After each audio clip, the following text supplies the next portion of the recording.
인간은 오래전부터 무한에 대해 생각하였다. 무한은 원래 유한한 것의 반대 개념으로 만들어졌고, 이러한 관점대로라면 무한은 세상의 모든 현실적 존재의 유한성을 부정하는 개념이 된다. 이러한 생각은 모든 인간의 직관을 뛰어넘는 압도적인 것이었기 때문에 고대인들은 무한을 받아들이지 않고 회피하려고 하였다. 하지만 무한을 과학적, 수학적으로 분석하려는 시도로 인해 무한에 대한 사람들의 인식은 많은 변화를 거듭하여 현재에 이르고 있다. 아리스토텔레스는 무한을 현실적 무한과 잠재적 무한으로 구별하였다. 현실적 무한은 실체가 존재한다는 무한이고, 잠재적 무한은 가능성으로만 생각할 수 있는 무한을 의미한다. 예를 들어 자연수가 1부터 시작하여 1씩 계속 커진다면 이를 계속 세는 것은 가능하다. 하지만 가장 큰 자연수가 무엇인지는 알 수 없다. 따라서 자연수의 집합은 하나의 완결된 형태로 존재하지 않으며 가능성만으로 존재하는 잠재적 무한에 해당한다고 볼 수 있다. 또한 아리스토텔레스는 시간에는 시작과 끝이 없고 시간을 쪼개어 가장 작은 단위로 나눌 수도 없기 때문에 시간의 흐름은 무한하다고 한다. 무한은 무한한 시간의 흐름 속에서 끝없이 전개되므로 무한한 큰 대상은 있을 수 없다고 하였으며, 무한이 증대될 수 있는 것의 전체 모습을 확인하는 것은 불가능하기 때문에 아리스토텔레스는 현실적 무한의 존재를 부정하고 잠재적 무한만을 인정하였다. 무한에 대한 아리스토텔레스의 견해는 중세까지 이어지며 대부분의 학자들은 잠재적 무한을 지지하였다. 현실적 무한에 대한 연구는 19세기 말에 수학자 칸토어에 의해 이루어졌다. 칸토어는 집합을 바탕으로 무한에 대해 생각하였고, 무한의 크기를 비교하는 방법으로 집합의 원소수인 기수를 제시하였다. 칸토어는 두 집합 A, B가 1:1 대응이 되면 집합 A, B는 같은 기수를 가지며 두 집합의 크기는 같다고 하였다. 가령 자연수의 집합과 짝수의 집합이 있을 때 짝수의 집합은 자연수의 부분 집합이며 자연수의 집합은 짝수의 집합보다 2배 많은 수를 가지고 있을 것이라고 헤아릴 수 있다. 하지만 각각의 자연수를 그 자연수의 1을 곱한 숫자와 짝을 지으면 두 집합의 모든 원소는 1:1로 대응한다. 1은 2와 2는 4와 3은 6과 짝이 지어지는 식이다. 이러한 대응이 무한히 이어지고 결과적으로 두 집합은 1:1로 대응한다. 따라서 두 집합의 기수는 같다고 할 수 있는 것이다. 칸토어는 자연수의 집합과 유리수의 집합도 기수가 같다는 것을 증명하였다. 의미의 두 유리수 사이에는 수많은 유리수가 존재했다. 예를 들어 유리수 A와 B의 사이에는 또 다른 유리수 2분의 A 플러스 B가 있고, 2분의 A 플러스 B와 B 사이에는 2분의 A 플러스 B 플러스 B가 존재한다. 이러한 방식으로 A와 B 사이의 유리수를 얼마든지 계속 찾을 수 있는 것이다. 이와 같은 성질을 조밀성이라고 한다. 자연수는 조밀성이 없고 유리수의 집합은 자연수의 집합을 부분 집합으로 포함하고 있다. 따라서 유리수의 집합은 자연수의 집합보다 기수가 크다고 생각할 수 있지만, 칸토어는 대각화 증명을 통해 두 집합이 1:1로 대응된다는 것을 증명하였다. 그림 1에서 첫 번째 행은 1을 분모로 하는 분수로 자연수를 의미한다. 이러한 규칙에 따라 n번째 행은 n을 분모로 하는 분수가 나열된다. 이후 화살표의 방향에 따라 하나씩 세면서 1분의 1, 2분의 2, 3분의 3 등 동일한 수를 제거하면 모든 양의 유리수를 셀 수 있게 되고, 유리수의 배열의 자연수를 1부터 하나씩 대응시키면 자연수와 양의 유리수는 1:1 대응이 가능하다. 따라서 유리수의 집합은 자연수의 집합과 기수가 같은 것이다. 칸토어는 대각선 논법을 통해 실수의 집합은 자연수의 집합과 1:1로 대응되지 않는다는 것을 증명하였다. 0과 1 사이의 모든 실수를 무한소수로 나타내고 이를 그림 2와 같이 일일이 나열한다고 하자. 그림 2의 첫 번째 무한소수 R의 1의 소수 첫째 자리 A12를 다른 숫자로 바꾸어 새로운 소수의 첫째 자리가 주고, 두 번째 무한소수 R2의 소수 둘째 자리 A22를 다른 숫자로 바꾸어 새로운 소수의 둘째 자리에 두는 식으로 새로운 무한소수를 만들면 원래의 목록에는 존재하지 않는 무한소수를 찾을 수 있다. 이와 같은 방법을 반복하면 계속해서 다른 무한소수를 만들어낼 수 있고 0과 1 사이의 모든 무한소수를 나열했다는 가정은 잘못되었다는 걸 알 수 있다. 즉 실수는 조밀성을 보이지만 자연수와 1:1 대응은 되지 않으며 실수의 집합은 자연수의 집합보다 기수가 크기 때문에 실수의 집합은 자연수의 집합이나 유리수의 집합보다 더 큰 무한인 것이다. 한편 칸토어는 모든 무한 중에서도 가장 큰 무한을 절대적 무한이라고 정의하였다. 칸토어는 절대적 무한은 신만이 알 수 있는 것이라고 보았고 인간은 절대적 무한을 알 수 없다고 결론지었다. 무한에 대한 칸토의 연구 결과는 당시의 수학자나 철학자들에게 환영받기도 하고 비판받기도 하였지만 무한을 회피하던 이전의 태도에 멈추지 않고 이해하려고 노력하며 무한을 현대 수학 및 과학의 영역으로 끌어들였다는 점에서 의의가 있다고 볼 수 있다. 바이오 연료는 바이오매스로부터 생산되는 연료로 길고 느린 자연적 과정을 거쳐 생성되는 화석연료와 달리 짧고 빠른 인위적 과정을 거쳐 생산된다.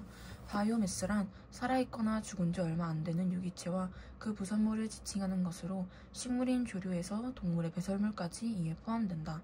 바이오 연료는 기존 화석 연료에 비해 일산화탄소, 미세먼지, 탄화수소, 독성물질 등 대기 오염 물질 배출이 상당히 적다.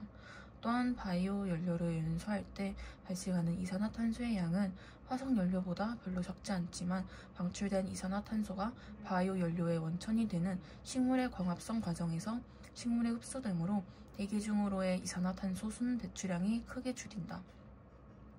최근에는 미세 조류를 바이오 디젤의 원천으로 삼는 연구가 전 세계적으로 한창 진행 중이다. 조류는 민물과 바닷물뿐만 아니라 해수와 열수에서도 서식하는 수생식물로 그 종류 또한 지구상에 확인된 것만 3만 종이 넘고 10만 종 이상이 존재하는 것으로 추정될 정도로 다양하다. 일반적으로 조류는 광합성 중에 이산화탄소를 흡수하여 유기물을 생산하면서 산소를 배출한다. 현재 지구 대기 중 산소의 절반 가까이를 공급할 정도로 지구 환경에서 중요한 역할을 하는 조류는 막대한 이산화탄소를 유기물에 흡수시켜 온실 효과를 완화하는 역할까지 하고 있다. 조류 중에서 단세포 미생물을 미세조류라고 하는데 지구 환경에서 미세조류는 막대한 태양 복사 에너지를 바이오매스로 전환하면서 많은 양의 이산화탄소를 소비하여 환경에 도움을 준다. 미세조류는 대량으로 배양할 수 있으며 기존 식용 작물에 비해 단위 면적당 오일 생산량이 50에서 100배 이상 많고 매일 수확할 수 있다는 장점을 갖는다. 미세조류에서 바이오디젤을 생산하기 위해 거쳐야 하는 5단계는 균주 선택, 배양, 수확, 지질 추출, 바이오디젤 전환이다. 균주 선택 단계에서는 배양할 적절한 미세조류 종을 선택한다. 이때 고려할 요인들은 여럿이지만 성장 속도, 수확 효율 및 오일 수득률이 중요하다. 세포벽이 있는 미세조류의 수확 효율과 오일 수득률은 세포벽이 없는 미세조류에 비해 낮다. 미세조류의 세포벽은 일반 박테리아에 비해 두꺼워 파쇄에 많은 노력이 필요하기 때문이다. 그래서 빠르게 성장하면서 세포벽이 얇거나 없는 군주의 개발은 에너지나 비용 절감 면에서 큰 도움이 된다. 배양 단계에서는 미세조류의 에너지를 공급하여 바이오매스를 생산한다. 배양은 에너지원에 따라 자가 영양 배양, 타가 영양 배양, 혼합 영양 배양으로 나뉜다. 미세조류로부터 바이오매스를 생산하기 위한 가장 흔한 방법인 자가 영양 배양은 광합성을 하면서 에너지원으로 빛을 사용하여 무기탄소인 이산화탄소를 유기탄소인 유기물로 변환한다. 타가 영양 배양은 유기물에 함유된 유기탄소를 에너지원으로 활용하여 자가 영양 배양에 비해 세포의 성장 속도가 빠르고 호기성 세균으로 오염될 가능성도 낮다. 또한 폐수에 있는 유기물의 유기탄소를 에너지원으로 사용하는 경우 조류 생산 비용을 절감할 수 있을 뿐 아니라 폐수 중에 유기물을 제거하여 환경 문제 해결에도 기여한다. 혼합 영양 배양은 상이한 에너지원을 활용하는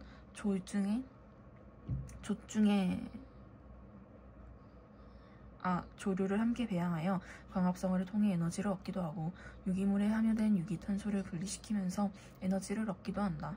이렇게 하면 이산화탄소의 흡수에 효율적이면서 바이오매스 생산성을 높이고 오염의 위험도 적으며 바이오매스의 조성을 다양하게 할 수 있고 배양 중 생산된 유기물과의 상호작용을 통해 미세조류 자체의 침전을 유발하여 수확의 편리성도 도모할 수 있다. 수확 단계에서는 리터당 1에서 2g의 옅은 농도로 존재하는 미세조류를 100배 정도로 농축한다. 미세조류는 세포 크기가 마이크로미터 단위로 매우 작고 세포 사이에 정전기적 청력이 작용하여 안정한 분산 상태를 유지한다. 미세조류를 수확하기 위해 응집, 침강, 여과, 원심 분리 등 다양한 방법이 시도되고 있지만 모두 에너지가 많이 들어 상업화하기 쉽지 않다. 이런 문제를 해결하기 위해 최근에는 자석 나노 입자를 이용한 미세조류 수확 기술이 연구되고 있다. 이 기술은 자석 나노 입자와 미세조류를 응집시키고 자력을 이용하여 응집된 미세조류와 나노 입자를 빠르게 회수할 수 있다. 회수 후에는 미세조류와 나노 입자를 다시 분리하여 응집에 재사용할 수 있다. 지질 추출 단계는 미세조류가 바이오디젤의 원료가 되는 지질뿐만 아니라 탄수화물, 단백질, 염력소 등으로 구성되어 있기 때문에 필요하다. 지질은 두꺼운 세포벽 안에 일반적으로 기름방울 형태로 존재한다. 따라서 미세조류로부터 지질을 추출할 때는 효율적으로 세포벽을 파쇄할 방안과 다른 생체 구성 성분 대비 지질 추출 효율을 높일 방안이 필요하다. 그래서 콩, 해바라기씨 등으로 오일을 회수하는 데 가장 보편적으로 사용되어 온 유기용매 추출법을 미세조류에 적용하기 위한 연구가 활발히 진행되고 있다. 바이오디젤 전환 단계는 지질을 전이 에스테르와 반응을 통해 바이오디젤로 전환한다. 즉 지질을 메탄올과 반응시켜 지방산 메틸 에스테르와 글리세롤을 얻는데 이때 생성되는 지방산 메틸 에스테르가 디젤의 대체 연료다. 원활한 전이 에스테르와 반응을 위해 촉매가 사용된다. 일반적으로 황산, 염산과 같은 성촉매에 비하여 수산화 포타슘이나 수산화 소듐과 같은 염기 촉매가 반응 속도가 빠르므로 많이 사용되고 있다.